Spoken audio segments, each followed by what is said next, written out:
ராஜசிவாலய அன்பர்களுக்கு வணக்கம். ஸ்ரீ சக்கரம்.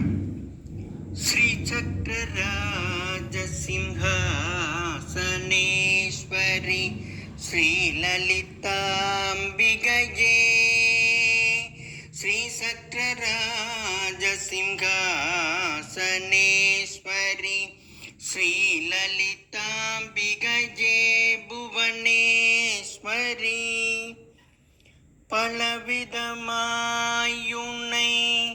பாடவும் ஆடவும், பலவிதமாய் உன்னை பாடவும் ஆடவும், பாடிக்கொண்டாடும் அன்பர் பதமலர் சூடவும், பாடிக்கொண்டாடும் அன்பர் பதமலர் சூடவும், உலகம் முழுதும் என தகமுற காணவும், உலகம் முழுதும் என தகமுற காணவும், ஒரு நிலை தருவாய் காஞ்சி காமேஸ்வரி, ஒரு நிலை தருவாய் காஞ்சி காமேஸ்வரி. ஸ்ரீசக்கரம். ஸ்ரீசக்கரம் எனும் நவச்சக்கரத்தில் 64 கோடி தேவதைகள் உள்ளனர். 9 கட்டுகள் கொண்ட இந்த ஸ்ரீசக்கரத்தில் பரமேஸ்வரனும் பார்வதி தேவியும் அமர்ந்துள்ளனர். எந்திரங்களில் மிகவும் உயர்ந்ததும் எளிதில் வணங்கப்படக்கூடியதுமானது ஸ்ரீசக்கரமாகும். ஸ்ரீசக்கரம் பூர்ண மகாமேரு ஆகும். ஸ்ரீசக்கரம் அன்னை ஸ்ரீ ஆதிபராசக்தியின் சூட்சம ரூபமாகும். ஸ்ரீசக்கரத்தின் நடுவில் சூட்சம வடிவில் ஸ்தூல ரூபமாக அமர்ந்திருக்கும் ஸ்ரீ அன்னையை மந்திர ஒளியினால் பூஜிக்க வேண்டும். ஸ்ரீசக்கரத்தின் உபாசனை மகிமையை சௌந்தரிய லகரியில் ஆதிசங்கரர் கூறுகிறார்.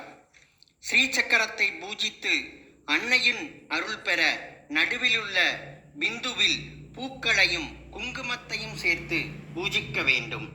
ஸ்ரீசக்கரம் எங்கு உள்ளதோ, அங்கு முறையாக பூஜிக்கப்படுகிறதோ, அங்கெல்லாம் லக்ஷ்மி கடாட்சம் பெருகுவதாக ஐதீகம்.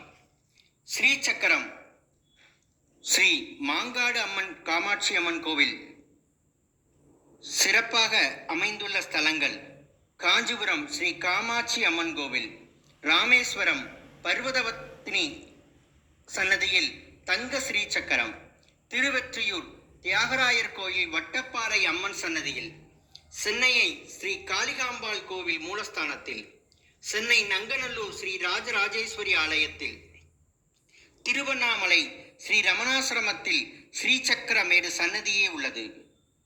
சென்னை தாம்பரம் படைப்பை வழியாக காஞ்சிபுரம் செல்லும் சாலையில் ஸ்ரீநகரம் என்ற இடம் உள்ளது.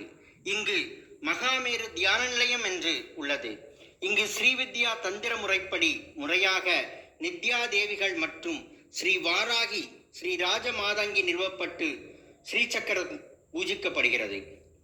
இத்தனை மகிமை வாய்ந்த ஸ்ரீசக்கரத்தை நாம் சிரத்தையோடு வணங்கி அம்பிகையின் அருள் பெற்று எல்லா வளமும் நலமும் பெற்று சிறப்போடு வாழ்வோம்.